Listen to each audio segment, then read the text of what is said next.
What's up, guys? Lone Wolf Howlers. Front holes are fixed, ready for sanding. We'll sand that down and then put some Bondo on it. We refoamed the wheel houses. Some of you saying why? Well, it's waterproof foam from Worth. Good stuff. The hardest thing yet, we're building a form here for the rear corner that's completely gone, using painter's bucket wire mesh. We've got the inner form built. Now I'm getting ready to make the outer form so I can make that corner with that tight foam, and then we'll go over the top of the tight foam with fiberglass. Be good enough for us on this before the bed gets thrown in the garbage. Cleaned up the trailer hitch. Old bumper's gone. New one will be here next week.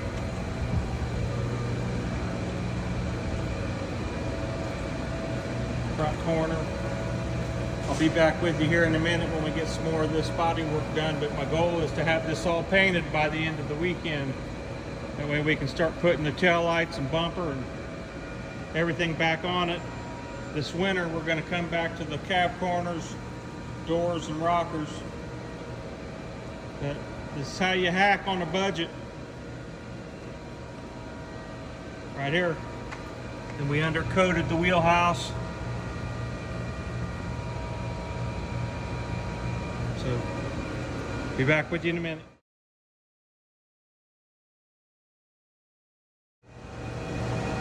Okay guys, Lone Wolf here.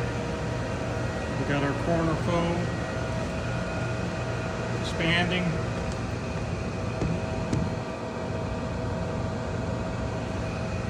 Yes, this is hack work. Waterproof foam. Yep.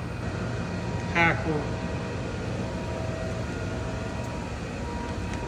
We'll come back to this tomorrow. We're running out of steam here.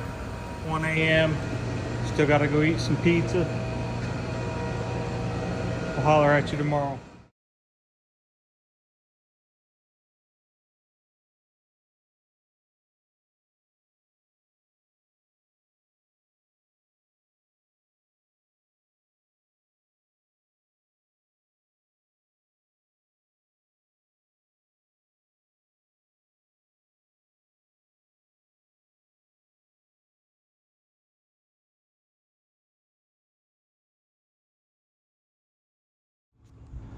What's up, guys? Lone Wolf.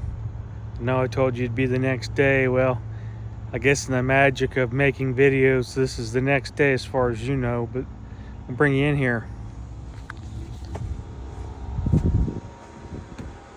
No rust hole anymore, as you can tell. No rust at the front.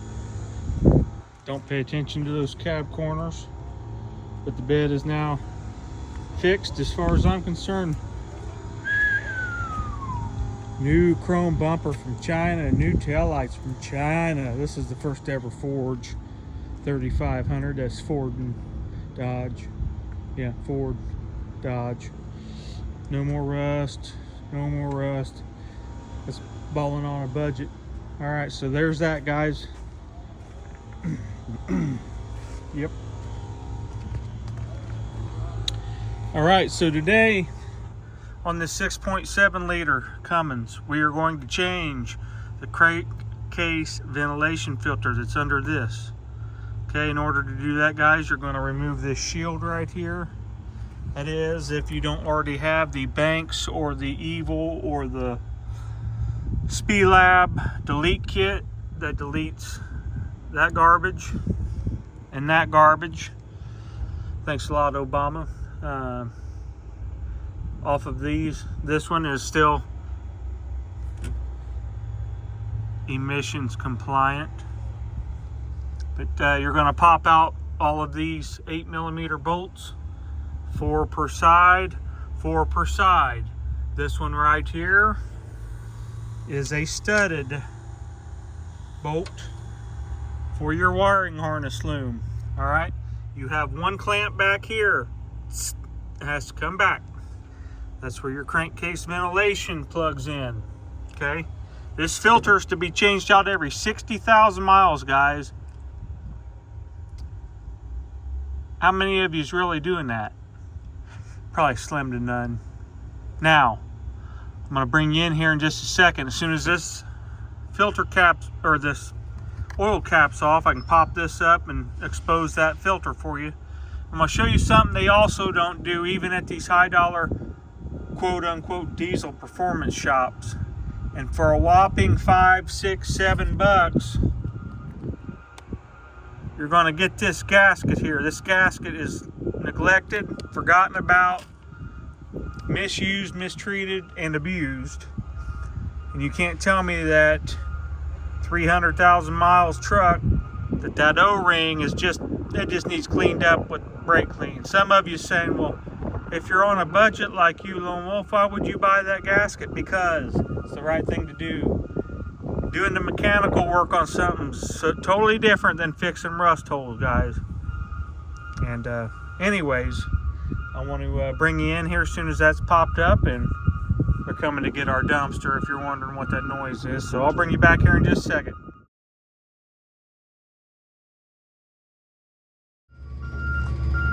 Okay, there's your Cummins cover removed. Under there is your breather. That is a non-serviceable item. So don't go thinking you need to buy that, because it is not serviced. Only way it's serviced is if you buy this whole entire assembly here. Guess what we're not doing? That. Okay, here's your neglected part that nobody wants to remember exists. This one has just about 60,000 miles on it. Yes, it says Fleet Guard. We did the right thing and we bought Dorman.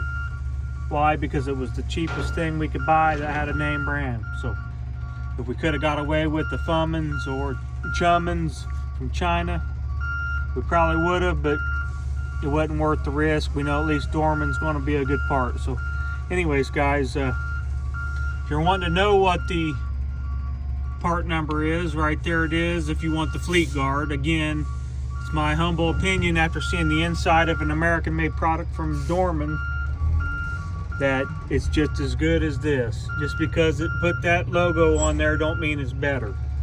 So you're going to pop this up. I'm going to get my pry tool, you know, highly used knife.